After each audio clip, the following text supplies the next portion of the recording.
परमात्मा कहते हैं हरि सेवा युग 4 है और गुरु सेवा पल एक, तासु पटंतर ना तुले। अब बताओ, हमने कभी विचार किया इन वाणियों पे? अगर इन वाणियों पे हम विचार कर लेते कि हरि सेवा युग 4 है और गुरु सेवा पल, यानी अगर परमात्मा हमें समझाना चाह रहे हैं वर्तमान में कि हरि हम जिसको समझ रहे हैं, भगवान जिसको समझ रहे हैं, परमात्मा जिसको समझ रहे हैं, कागज की फोटो को, दाढ़ी मूंछ वाली फोटो को, काल्पनिक कबीर को, तो गुरुजी क्या कह रहे हैं कि हरि सेवा युग 4 है।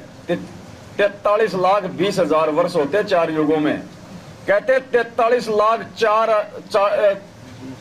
कितने 43,20,000 साल तो कबीर जी की कागज की फोटो को पूज लो। और गुरु सेवा पल एक, सेवा यानी पूजा, एक पल यानी ये आंख झपकने जितना भी अगर तुमने अपने गुरु जी को याद कर लिया, गुरु जी के वचन पे चलते हुए उनके सतभक्ति मंत्रों का जाप कर लिया, तो कहते हैं उस एक पल के बराबर जिसे तुम भगवान समझते हो अनजाने में, उसकी 4 युगों की भक्ति भी नहीं है। अब बताओ पुण्यात्माओं, 14 तारीख को कहां धक्के खाए? बताओ। अरे इतना देर अगर घर में रह के गुरु जी का सत्संग सुन लेते तो पता नहीं कितना अनंत गुना ज्यादा परमात्मा लाभ देता, फायदा देता। और वहां जाके हमने क्या किया? आज आपने ऑडियो सुनी होंगी। आजकल तो ज्यादातर ऐसी माता बहनों की ऑडियो आ रही है, फोन आ रहे हैं, भगत जी जब से हम कबीर प्रगट दिवस मना के आए हमारे घर में भूत घुस गए। तो दास ने कहा कि अगर भूतों की संगति करोगे तो भूत ही घुसेंगे घर में। भाई अगर तुम मुर्दों को पूजोगी तो भूत ही घुसेंगे घर में। जिंदा को पूजो, जिंदा जोगी जगत गुरु मालिक मुर्शिद पीव, काल कर्म लागे नहीं शंका नहीं सी, कोई काल का कोई दाव कोई कर्म नहीं लगेगा। लेकिन तुम तो मुर्दों को पूज रही हो। मालिक कहते हैं कि एक वाणी है परमात्मा की, हाँ वो भी है और भी है परमेश्वर की।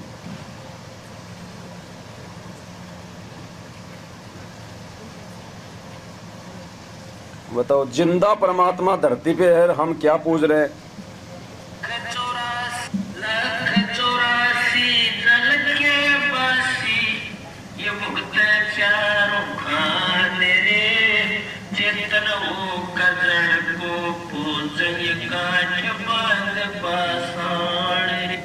चेतन होकर जड़ को पूज जाए।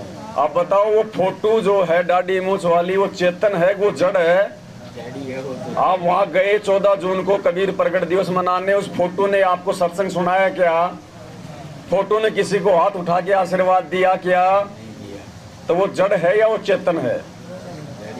तो क्या समझा रहे हैं परमात्मा? हमने तो ये सोच लिया कि गुरुजी जगत वालों के लिए कह रहे हैं। अरे गुरुजी सत्संग करते हैं तो स्पेशली भक्तों के लिए नहीं करते, गुरुजी सबके लिए करते हैं। जिसका जैसा ज्ञान योग होता है, जिसकी जैसी बुद्धि होती है, उस अनुसार वो अपने मतलब की चीज को। गुरुजी क्या कहते हैं कि यहाँ तो पहली क्लास के बच्चे भी बैठे हैं, यहाँ तो PhD के बच्चे भी बैठे हैं। अब जिसका जैसा बुद्धि होगा उस हिसाब से उन वचनों को स्वीकार। तो जगत वाले तो इनको पत्थरों से ले लेंगे और हम इनको कागज की फोटो से ले लेंगे।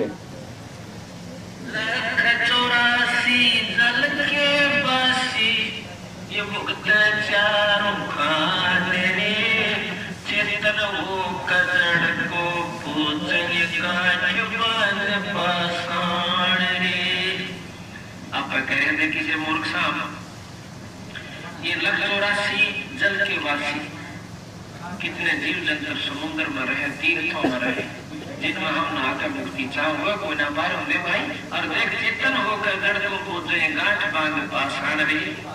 आप तो बोलना चले फिरे और पत्थर की मूर्ति पर पानी गिर कर जो कहे हमने पार करिए भगवान।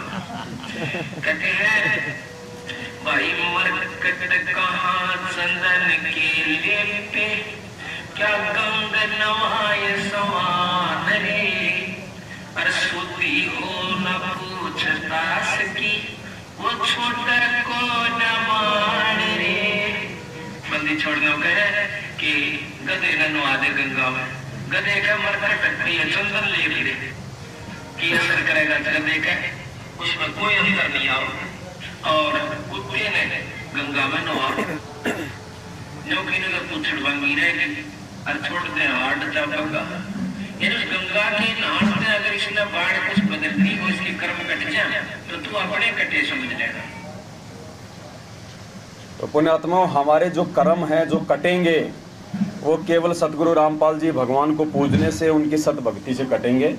कागज की फोटो को कबीर परमात्मा मान के अपनी बुद्धिहीनता का जो है प्रमाण देके उसको पूजने से हमारे कर्म नहीं कटेंगे। कर्म तो कोई जिंदा काटेगा, जिंदा संत।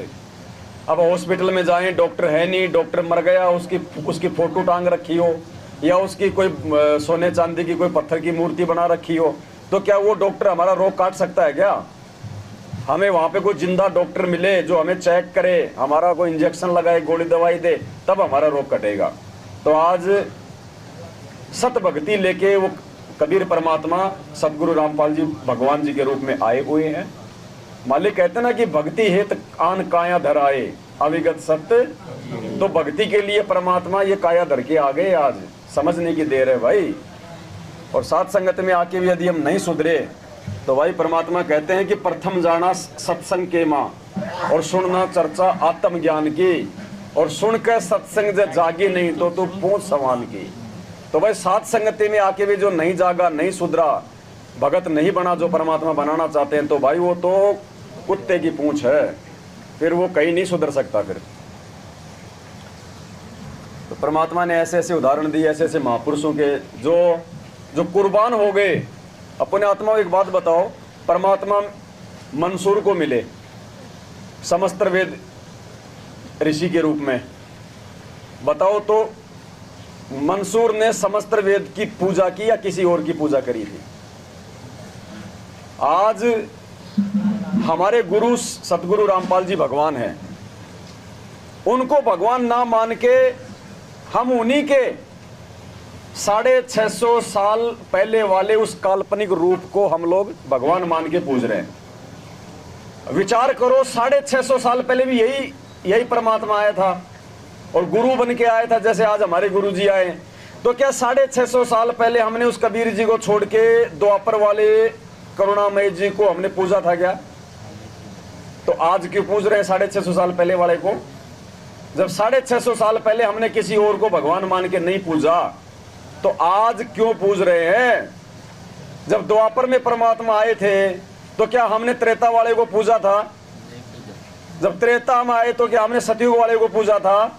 तो आज जब ये पिछली पीढ़ी में आ गए तो हम भाई प्रथम पीढ़ी वाले को क्यों पूज रहे हैं?